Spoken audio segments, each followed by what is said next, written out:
Assalamualaikum warahmatullahi wabarakatuh. Yang terhormat Prof. Haryeko selaku dosen pengampu mata kuliah Teknologi Pengolahan Hasil Laut dan rekan-rekan mahasiswa sekalian. Sebelumnya, perkenalkan anggota kelompok 2 yang terdiri dari saya sendiri, Arneta Putri Cahyanti, dan rekan saya Dita Nurul Tiara, Cindy Octavia, dan Athena Ailin. Pada hari ini, kami akan mempresentasikan mengenai teknologi pengolahan ikan patin. Pendahuluan. Ikan patin merupakan salah satu bahan pangan yang penting untuk kesehatan tubuh manusia. Komoditas ini memiliki kandungan protein cukup tinggi dengan susunan asam amino yang cukup lengkap, lemak, vitamin, dan juga mineral. Ikan patin merupakan salah satu jenis ikan air tawar yang cukup dikenal di Indonesia, serta memiliki nilai ekonomis yang tinggi. Ikan patin banyak dimanfaatkan sebagai bahan baku dalam pembuatan pempek, nugget, dan produk olahan perikanan lainnya. Berikut ada klasifikasi dan morfologi ikan patin.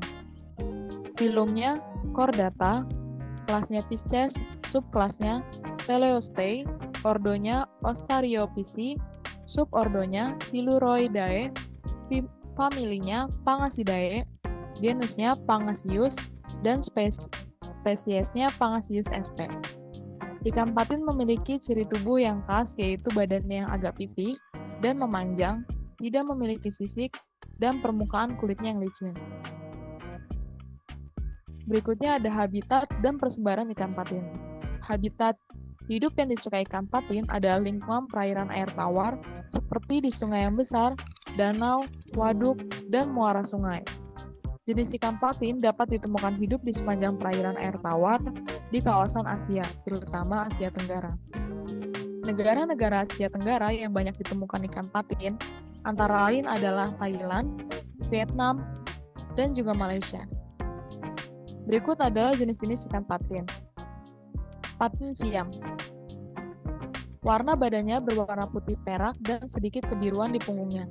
Ikan patin siam mempunyai keunggulan yaitu kemampuan reproduksi yang lebih besar dengan menghasilkan telur lebih banyak. Daya tahan hidup lebih baik terhadap kondisi perairan. Karakter warna daging dari patin siam yang berwarna kuning kemerahan. Kemudian, ada patin jambal.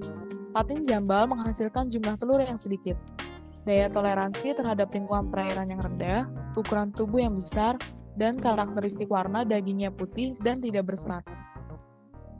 Kemudian ada jenis lainnya seperti patin pedado. Karakteristik patin pedado yaitu ukuran tubuh yang panjang dan besar, mata yang berukuran kecil dan moncong yang tajam, runcing, dan mencolok. Lalu ada patin pasupati. Ikan patin pasupati adalah hasil patin unggul hasil persilangan antara patin siam betina dengan patin jambal. Beberapa sifat unggul dari patin pasuti antara lain memiliki daging warna putih, benih tersedia sepanjang tahun, memiliki laju pertumbuhan relatif cepat, dan efisiensi pakan relatif tinggi. Lalu ada patin perkasa. Patin perkasa memiliki banyak keunggulan budidaya dari jenis patin lainnya, antara lain pertumbuhan lebih cepat, lebih hemat pakan, harga pokok produksinya lebih rendah, dan toleransi terhadap lingkungan relatif tinggi. Berikut adalah kandungan gizi ikan patin. Zat gizinya terdapat asam amino dengan komponen glisin, lisin, dan arginin. Zat gizinya asam lemak dengan komponen asam palmitat, asam stearat, asam oleat, asam linoleat, dan asam arsesidonat. Kemudian zat gizi mineral, komponennya ada kalium, natrium, magnesium, kalsium, dan raksa. Berikut adalah pembenihan ikan patin. Pembenihan pada ikan dapat dikategorikan menjadi 3 macam, yaitu yang pertama, pembenihan alami adalah kegiatan yang menghasilkan tanpa campur tangan manusia benih yang diperoleh di alam semata-mata dari pemijahan induk ikan. Yang kedua, pembenihan semi alami atau semi buatan adalah kegiatan untuk memproduksi benih yang sebagian dari kegiatan tersebut sudah ikut campur tangan manusia. Yang ketiga, pembenihan buatan adalah kegiatan produksi benih yang semua kegiatannya merupakan campur tangan manusia. Kemudian ada syarat lokasi pembenihan, fasilitas yang harus dimiliki oleh suatu balai benih ikan. Yang pertama, kolam pemijahan, kolam pendedaraan, kolam pemeliharaan calon induk, kolam penampungan calon benih, kolam pemberokan, kolam filter dan reservoir, kolam pemeliharaan ikan donor, dan peralatan bahan lainnya. Selanjutnya, ada komponen pemilihan. Pemijahan buatan atau kawin suntik dapat dilakukan apabila induk telah matang gonad. Langkah selanjutnya adalah penyuntikan hormon. Teknik penyuntikan dapat dibagi jadi 3, yaitu yang pertama intramuskular, yaitu penyuntikan di dalam otot. Yang kedua intraperitoneal, yaitu penyuntikan pada rongga perut. Yang ketiga ada intrakranial, yaitu penyuntikan pada rongga otak melalui tulang oksipital bagian tipis. Faktor yang mempengaruhi keberhasilan pemijahan dibagi menjadi 2 kelompok, yaitu yang pertama faktor eksternal, meliputi suhu, curah hujan, intensitas cahaya, dan sebagainya. Dan yang kedua faktor internal, meliputi kematangan gonad, ketersediaan hormon, dan hormon gonadotropik. Selanjutnya ada teknologi pemeliharaan induk. Ada 2 hal yang perlu diperhatikan, yaitu kolom penangkaran dan pakan. Pematangan gonad memakan waktu 3-4 bulan dengan kepadatan 3-5 ekor per meter persegi. Makanan yang diberikan pada ibu sebaiknya tinggi protein dan rendah lemak. Selanjutnya ada pemijahan ikan patin. Pemijahan dapat dibagi menjadi 3, yaitu pemijahan alami, pemijahan semi alami, dan pemijahan buatan. Ikan patin hanya dapat dipijahkan secara buatan. Pemijahan buatan dapat dilakukan dengan cara men-stripping atau mengurut perut sampai ke arah lubang kelamin induk jantan dan induk betina agar telur dan sperma dari induk-induk yang telah disuntikan tersebut dapat dikeluarkan. Selanjutnya ada penetesan dan pendederan. Pendederan dilakukan dengan menyebarkan telur di dalam akuarium yang sudah disiapkan sebelumnya, dilengkapi dengan air bersih dan diaerasi. Selain itu, hindari menumpukan telur ikan, kalau tidak telur akan membusuk. Oleh karena itu, disebarkan dengan bulu ayam agar telur tidak pecah. Untuk menjaga agar temperatur tempat penetasan tetap konstan, juga dapat dilakukan dengan menggunakan heater dan termostat pada tempat pemanasan atau dengan menambahkan air segar ke dalam tempat penetasan untuk menstabilkan temperatur air. Selanjutnya ada penetasan, yaitu penetasan terjadi karena adanya yang pertama kerja mekanis, yaitu karena embrio sering mengubah posisinya karena kekurangan ruang di dalam cangkang. Bagian lunak cangkang telur pecah selama gerakan ini dan embrio keluar dari cangkang. Yang kedua ada kerja enzimatik, yaitu enzim dan unsur kimia lainnya yang dikeluarkan oleh kelenjar endodermal di daerah faring embrio. Penetasan akan terjadi semakin cepat bila embrio yang ada dalam cangkang semakin aktif bergerak. Aktivitas embrio dapat pembentukan korionase dipengaruhi oleh yang pertama faktor internal, yaitu hormon yang diproduksi oleh kelenjar hipofisa dan kelenjar tiroid dan berperan dalam proses metamorfosis, dan volume kuning telur berperan dalam perkembangan embrionik. Yang kedua ada faktor eksternal, yaitu suhu, pH, salinitas, gas-gas terlarut seperti O2, CO2, dan NH3, dan intensitas cahaya. Selanjutnya ada teknologi pasca panen. Panen ikan merupakan kegiatan akhir dari budidaya ikan dan dilanjutkan dengan kegiatan pasca panen.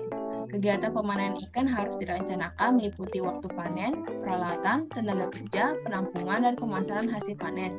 Penentuan waktu panen dengan memperhitungkan atau memprediksi permintaan pasar, ukuran ikan, cuaca, jumlah ikan, dan sebagainya. Selanjutnya ada pemanenan. Pemanenan harus dilakukan secara hati-hati agar tidak banyak ikan yang menggelepar di permukaan tanah dan juga untuk mengurangi resiko kemungkinan terjadinya luka karena ikan patin biasanya dijual dalam keadaan segar. Pemanenan ikan dapat dilakukan dengan cara mengeringkan kolam kemudian menjaring dan menangkapnya.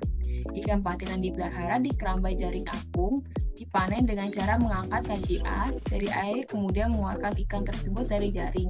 Jika ikan akan dijual dalam keadaan hidup, maka ikan tersebut harus segera dikemas dengan menggunakan wadah atau tangki. Selanjutnya ada transportasi. Transportasi ikan patin biasanya dilakukan dengan menggunakan sistem pengangkutan terbuka. Sistem tersebut dilakukan karena waktu pengangkutan ikan patin tidak membutuhkan waktu yang lama, yaitu dari kolam ke pengumpul atau dari pengumpul ke pasar.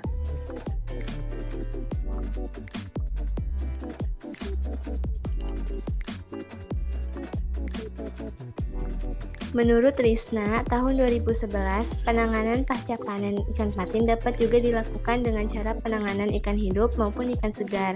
Yang pertama, ada penanganan ikan patin hidup. Pada kondisi seperti ini, ikan konsumsi akan memiliki harga jual yang lebih tinggi jika dijual dalam keadaan hidup. Hal yang perlu diperhatikan agar ikan tersebut sampai ke konsumen dalam keadaan hidup, segar, dan sehat antara lain, dalam pengangkutan gunakan air yang bersuhu rendah berkisar 20 derajat Celcius. Yang kedua, waktu pengangkutan hendaknya pada pagi hari atau sore hari. Kemudian jumlah kepadatan ikan dalam alat pengangkutan tidak terlalu padat. Kedua, ada penanganan ikan patin segar. Ikan patin segar memiliki kualitas produk yang cepat menurun. Hal yang perlu diperhatikan untuk mempertahankan kesegarannya antara lain, yang pertama ada proses penangkapan. Proses ini ikan patin harus dilakukan hati-hati agar ikan tidak luka. Pada tahap ini juga dapat melakukan penyortiran dengan penentuan nilai organoleptik. Penentuan secara organoleptik adalah dengan melihat penampakan luar seperti berdasarkan ukuran. Yang kedua, sebelum dikemas, ikan patin harus dicuci. Tahap ini dilakukan untuk membersihkan ikan dari lendir maupun kotoran yang menempel pada tubuh ikan. Tujuan tahap ini yaitu mengurangi jumlah bakteri yang terdapat pada tubuh ikan sehingga mutu ikan dapat terjaga. Pencucian umum dilakukan dengan menggunakan air yang bersih dari perusahaan yang diletakkan di box yang berisi es balok. Kemudian, pada proses pengangkutan, wadah pengangkutan harus bersih dan tertutup. Untuk pengangkutan jarak dekat, kurang lebih 2 jam perjalanan, dapat menggunakan keranjang yang dilapisi dengan daun pisang atau plastik. Untuk pengangkutan jarak jauh, digunakan kotak atau seng atau fiberglass. Kapasitas kotak maksimum 50 kg dengan tinggi kotak maksimum 50 cm. Kemudian, pembekuan. Ikan patin diletakkan dalam wadah yang diberi es dengan suhu 6-7 derajat Celcius. Es yang digunakan berupa potongan kecil-kecil atau es curai dengan perbandingan jumlah es dan ikan 1:1. Dasar kotak dilapisi es setebal 4-5 cm. Kemudian ikan disusun di atas lapisan es ini setebal 5-10 cm, lalu disusul lapisan es lagi, dan seterusnya. Antara ikan dengan dinding kotak diberi es, demikian juga antara ikan dengan penutup kotak.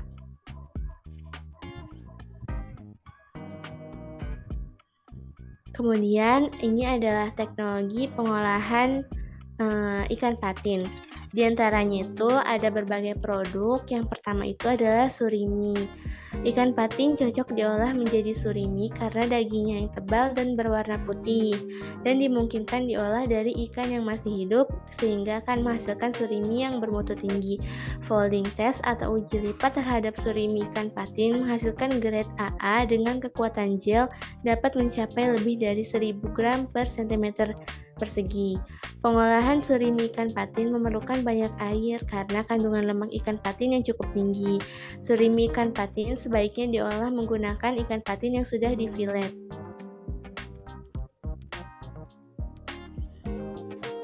Kemudian ada pengolahan surimi ikan patin. Yang pertama, ikan patin difilet dan dihilangkan dulu kulitnya. Kemudian filet ikan patin kemudian dilumatkan. Yang ketiga, pencucian dengan air yang ditambahkan natrium bikarbonat 0,5% dari volume air.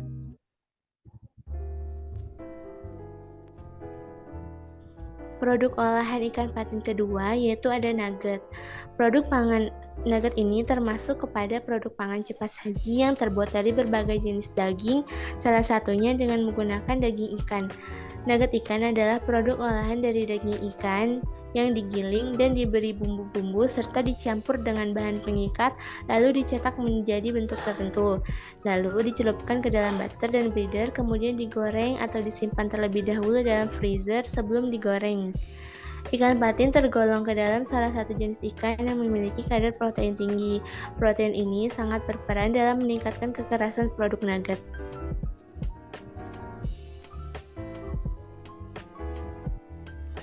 Kemudian di sini ada tahap pengolahan nugget. Yang pertama itu ada persiapan ikan patin. Ikan patin disiangi dan difilet serta duri-durinya dibuangin. kemudian pencucian 2 kali, kemudian penirisan filet dengan ditekan menggunakan kain bersih untuk mengurangi kadar air dari filet ikan patin. Kemudian filet digiling dengan chopper dan ditambah es 20% dari berat ikannya hingga diperoleh daging ikan patin giling. Yang tahap kedua yaitu pembuatan nuggetnya. Menurut Arawati tahun 2001, pembuatan nugget mencakup 5 tahap, yaitu penggilingan disertai pembumbuan, pengukusan dan pencetakan, kemudian buttering dan breading atau yang dilapisin tepung panir, kemudian ada pembekuan dan penggorengan. Produk olahan ikan patin ketiga ada bekasam. Bekasam adalah makanan fermentasi tradisional yang berasal dari Surabaya dan Solo, kemudian menyebar ke Jawa, Sumatera, dan Kalimantan. Di Kalimantan, bekasam ini disebut dengan wadi. Umumnya diolah dari ikan tawar, seperti ikan lele, emas, bader, dan mujair. Adapun wadi menggunakan ikan gabus, patin, papuyu, dan lain-lain.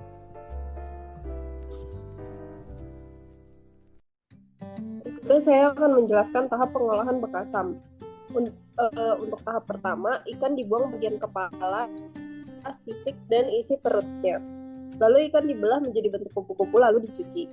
Ikan yang telah dicuci direndam dalam larutan garam 16% selama 48 jam dan diusahakan agar tidak mengambang.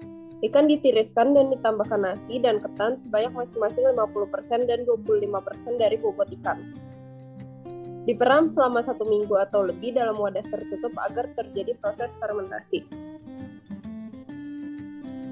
Berikutnya, penambahan garam yang dapat merangsang pertumbuhan bakteri asam laktat. Selain itu, penambahan karbohidrat juga membuat lingkungan yang baik untuk pertumbuhan bakteri asam laktat dan dapat menjadi sumber energi bagi bakteri tersebut. Karbohidrat didekomposisi menjadi gula-gula sederhana, kemudian dikonversi menjadi alkohol dan asam yang berperan sebagai pengawet dan memberikan rasa dan bau spesifik pada bekasam. Selama fermentasi, kadar asam laktat bekasam meningkat tajam pada fermentasi minggu kedua. Kemudian kadar asam cenderung menurun. Peningkatan kadar asam disebabkan oleh meningkatnya jumlah bakteri asam laktat. Berikutnya ada ikan patin beku. Jenisnya, ikan patin tanpa kepala dan ekor, filet yang belum dikuliti atau skin on, filet yang sudah dikuliti skinless, dan breaded filet ikan patin. Pembekuan dilakukan pada suhu minus 18 derajat Celcius atau lebih rendah sehingga dapat membunuh 10 hingga 95% total mikroba, sehingga dapat disimpan cukup lama yaitu berbulan-bulan hingga 1 tahun. Berikutnya saya akan menjelaskan faktor yang mempengaruhi mutu ikan patin beku. Mutu bahan baku, penanganan sebelum pembekuan, metode dan kecepatan pembekuan, suhu penyimpanan dan fluktuasi suhu, waktu penyimpanan, kelembaban lingkungan penyimpanan, dan sifat bahan kemasan. Proses pembekuan harus dilakukan dengan cepat, yaitu penurunan suhu dari 0 derajat Celcius menjadi minus 5 derajat Celcius tidak lebih dari 2 jam. Kemudian diteruskan dengan pembekuan dalam cold storage, sehingga suhu mencapai minus 30 derajat Celcius di akhir pembekuan.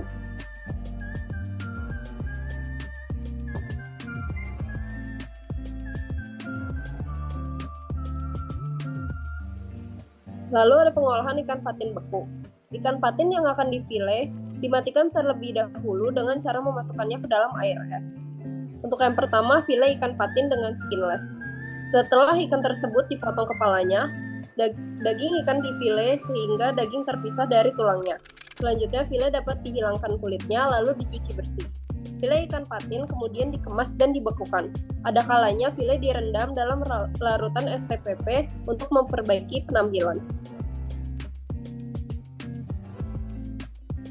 Lalu yang kedua ada ikan patin tanpa kepala dan ekor. Setelah ikan dimatikan, potong bagian kepala dan ekornya. Lalu isi perutnya dibuang, kemudian ikan dicuci untuk menghilangkan darah dan kotoran yang tersisa. Ikan patin kemudian dikemas dan siap untuk dibekukan. Lalu yang ketiga ada bread fillet ikan patin, termasuk produk siap saji. Untuk mendapatkan cita rasa breaded ikan patin, sebelum di-breaded, ikan direndam dalam larutan bumbu selama 30 menit. Kemudian dimasukkan ke dalam butter mix, lalu dilumuri breadcrumb. Bread ikan patin kemudian dikemas dan dibekukan. Kesimpulan dari presentasi kami, ikan patin merupakan ikan yang memiliki kandungan gizi yang baik, rasa yang lezat, ukuran ikan yang besar, dan memiliki keunggulan lainnya. Dari keunggulan yang ada, terdapat teknologi pengolahan ikan patin yang dapat menjaga dari mutu ikan tersebut. Teknologi tersebut berupa teknologi penanganan pasca panen dengan tujuan untuk dapat menjaga kesegaran dan kemurnian dari ikan patin yang berupa penanganan mulai dari penanganan panen ikan hidup hingga penanganan ikan patin segar. Selain itu, terdapat teknologi pengolahan ikan patin yang bertujuan untuk mengolah ikan patin untuk dapat dihidangkan dan dimakan oleh manusia yang berupa hasil akhir sebuah produk. Produk ikan patin yang berkembang saat ini antara lain kasam, ikan patin beku, surimi ikan patin, dan nugget ikan patin.